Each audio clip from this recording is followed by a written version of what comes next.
So going to a sex shop these days really is a new experience. It's changed so much from how it used to be. There used to be a day where you'd have to, you know, sneak in past the dirty curtain and make sure no one was looking at you on the street to see where you were going, and they were all very seedy and sort of kept away from the public eye, and nobody really wanted to go into the big XXX shop that, you know, everyone saw, and there's usually some kind of sleazy man behind the counter and, you know, all these big titted women everywhere. And these days it's changed so much. It's comfortable, it's friendly, it's open. There's usually females working there. It's really great. You know, my very first experience was to buy a sex toy was, you know, in retrospect it's quite funny, but at the time it was awful. I was living in Canberra, which, as you know, is the home of porn. It's the home of prostitution. You know, you'd think that there would be sex toys and sex shops and everything everywhere for you to see, but they weren't. This is back in the sort of early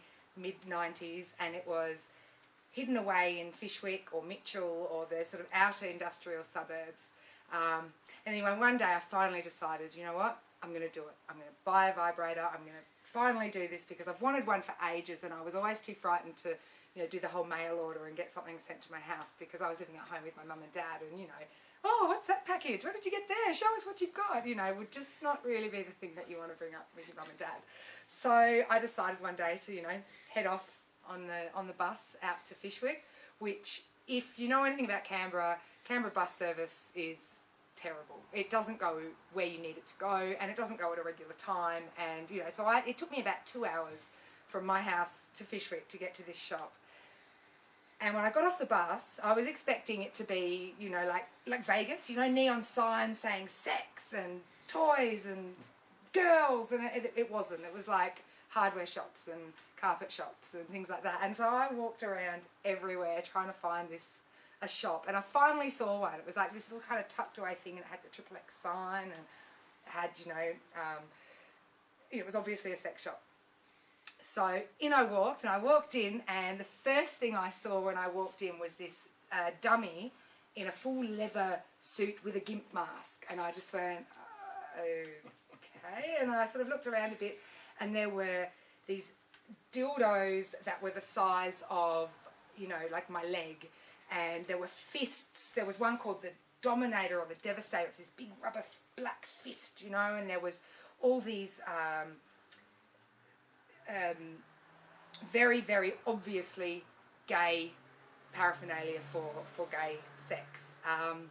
And this guy walked out the back. He'd heard the ding-a-ling of the door, and he walked out the back, and he was this guy in sort of leather chaps and a leather vest and big beard, and he sort of looked at me and sort of, you know, I think you're in the wrong place. And I said, yes, I think I am.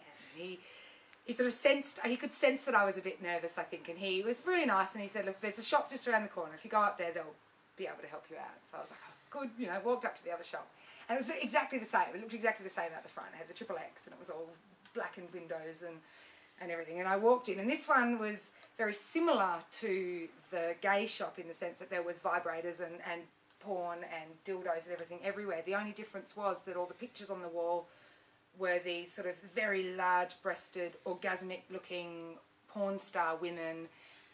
There were, you know, these sort of make her come kind of cum splat sort of neon crap everywhere. It was quite gaudy. And behind the counter was this very, very fat, very, very greasy looking man who sort of looked at me and did the whole kind of, you know, up and down, and then just went back to whatever it was that he was doing. And so I stood in the middle of this shop. I'm like, you know, 18 years old, knew what I wanted, but didn't know what I wanted, you know. I'm like, just looking around, just, you know, hoping in one sense that he would come up and say, can I help you? And in another way, just hoping he just never talked to me because he was so creepy looking. So I kind of stood there for a while, and he just completely ignored me, and I just sort of slowly backed out of the shop and just went, you know what, I think I'm going to have to do the mail order thing. I'm going to have to risk it. I'm going to have to sit outside and wait for the postman every day to come, and so I can just grab the package. Hope I don't have to sign for it because I'm not 18, you know, or well, I've only just turned 18, and feeling really, you know, a bit disappointed. Off I went back to find the bus stop, and as I was going home, I walked past the gay shop, and the guy was sitting out the front having a cigarette, and so he remembered me, he recognised me. He said, oh, you know, how'd you go? And I just looked at him and said, no, nothing.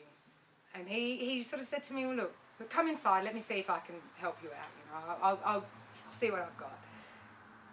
So in I went, and he was so nice. Like, this guy was just, he asked me all the right questions. He asked me, you know, the sort of stimulation I was looking for. He asked me, you know, what kind of size I wanted, if there was any kind of, you know, if it was made, you know, did I want it sort of soft, did I want it hard, did I, you know, all the right questions that you'd expect someone to ask, you know. But this was, you know, 1994 or something, and just no way of, yeah, that I was getting that same treatment in the heterosexual shop. So this guy asked me all these questions, and he gave me a lot of advice about the different kinds of lubes to use, and safe sex, and all the stuff that, you know, all the regular spiel. And he ended up selling me this really lovely sort of, I think it was a little pink, fleshy kind of, it looked like a penis, but, you know, it was pink, so a little bit, you know, less intimidating than one of those sort of flesh-coloured, veiny ones with the sort of wrinkly ball sacks, which are quite amusing to look at. And he gave me a whole lot of free condoms and free lube, and he said to me, you know, off you go, have fun. And he was so nice and so friendly. I think partly I was happy because he talked to me like a normal person. He didn't treat me like a freak or a weirdo. He didn't act like I was, you know, some kind of deviant that was, you know, going to go out and murder small rabbits or something because I wanted a vibrator. And because he was gay as well, I think that helped me. I think I sort of knew that he wasn't picturing me using the item as I was purchasing it, and he was talking to me about it. So that made me feel a lot more comfortable.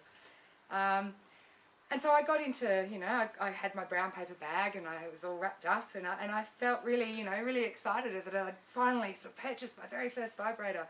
And I got on the bus back home, and I hid it under my bed, and I actually, look, it took me quite a few months before I actually took it out of the packet. I was quite nervous to use it, partly because I thought, because I lived, my bedroom was right next door to my sister's bedroom, and I just did not want her to hear the bzz, you know, because they make a bit of noise. They're less quiet, you know, they're less loud these days. But I just, yeah, so it took me a while to work up the courage to actually use it. And then once I did, I was like, oh my, I need more of these, you know, and oh my God, they're fantastic. And so I actually went back and saw Brent, his name was. I went and saw him quite a few times in the shop. And we became friends, and he was a really nice guy. I actually ended up working in the shop a few years later with some other things that I was doing, which was fantastic. But he was such a nice guy, and he just made me feel comfortable. He made me feel welcome, and he made me feel normal. And I think that's what you really need these days, and that's why one of the things I really enjoy about working in a shop like this is I can give that same service to other people that come into the shop now. They can come in and know that, firstly, I'm friendly, I'm non-judgmental, and they'll get good advice. And that's what you need when it comes to sex shops.